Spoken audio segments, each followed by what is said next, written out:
what's up you guys, it is Troye Sivan, and a couple of months ago I made a video for World AIDS Day talking about HIV, AIDS and safe sex with a brand called Someone Like Me, which is backed by Durex. And I did it because I felt like it was a very important conversation that I needed to have with you guys. I learned a lot. I hope you guys learned a lot. It just got me thinking that I have an amazing opportunity by having such a young audience that I would really like to start talking about issues that affect young people more often. And so I took this idea of a series called Awkward Conversations with Troye.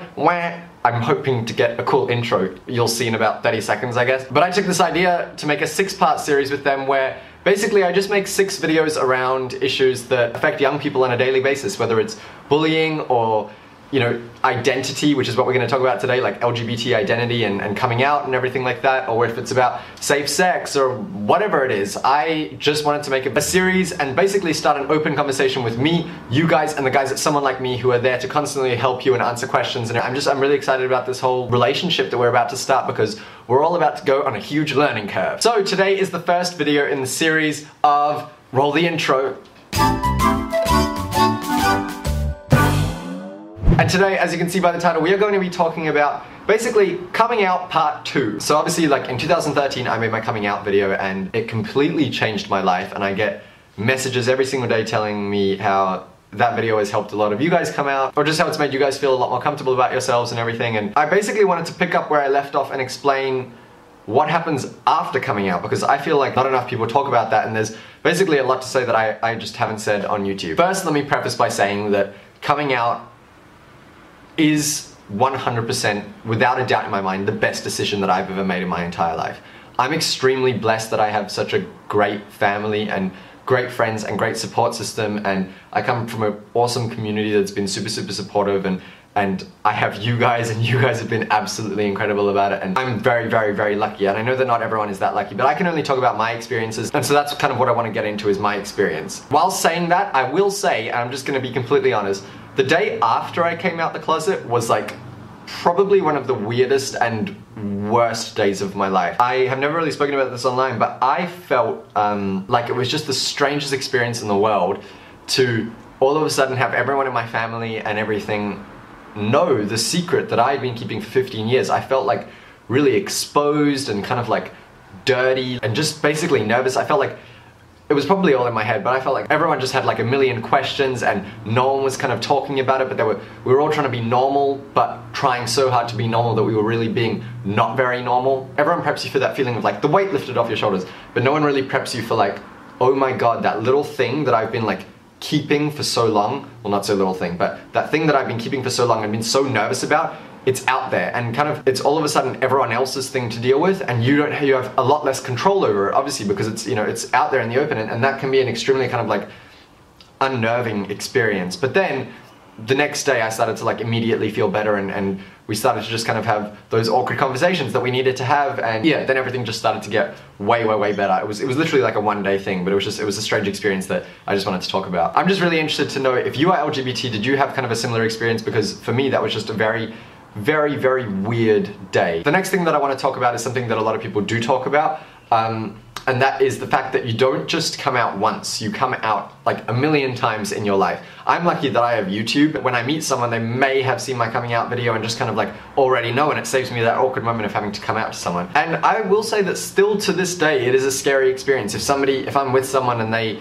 you know, bring up girls or something like that and clearly don't know, I kind of get in this weird mode where I don't want to embarrass them by like making them feel uncomfortable by telling them, and then they're like, oh shit, I'm sorry, you know.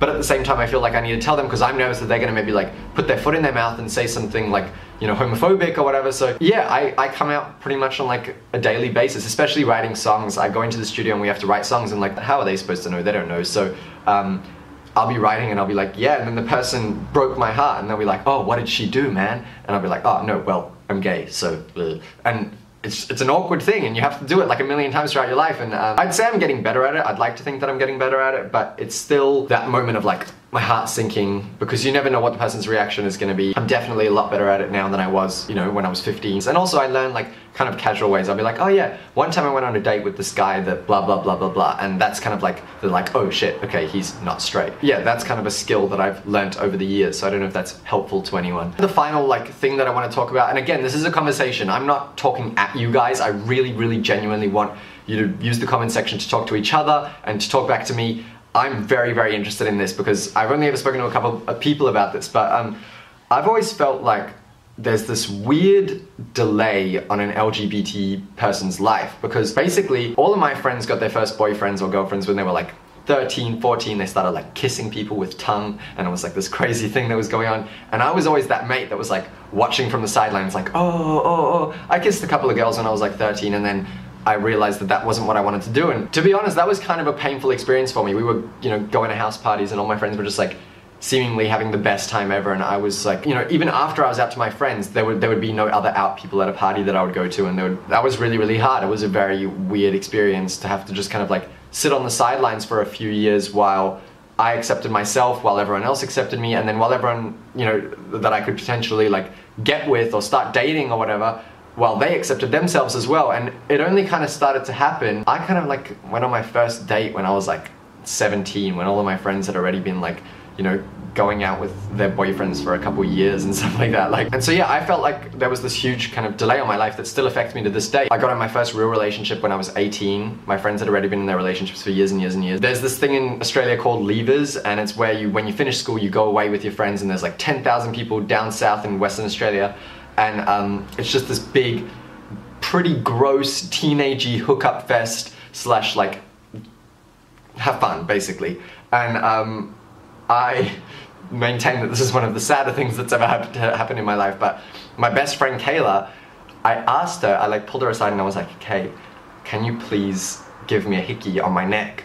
Because I'm so like embarrassed that everyone else was getting with people and was having all this fun and everything like that, and I just felt like I was completely like missing the boat. And she did it. She was so sweet, and I had a hickey on my neck for the rest of the week, and it made me feel accepted and it made me feel cool. And you shouldn't need to have a hickey to feel accepted and cool, but that was just what I needed at the time. And I finally feel like I'm like catching up to people, but it's definitely something that still affects me to this day. So I want to know your experiences with that as well. If you guys could, like, yeah, just use the comment section to tell me. That'd be awesome. But yeah, I think that is it. Again, let me reiterate that coming out was like the best decision that I've ever made, and I'm the happiest that I've ever been in my entire life. Please, please, please carry on the conversation in the comment section below. I'm also putting someone like me's links in the description, so you can ask them the questions that you're far too embarrassed to ask your parents or your friends or your teachers or whatever. Also, just let me know in general what you think of the series. This feels very, very good to me. It feels therapeutic. I'm enjoying it. I can tell that I'm gonna like this. Hope you guys like it too. Alright, cool. I love you guys so much, and I will see you next week. Bye!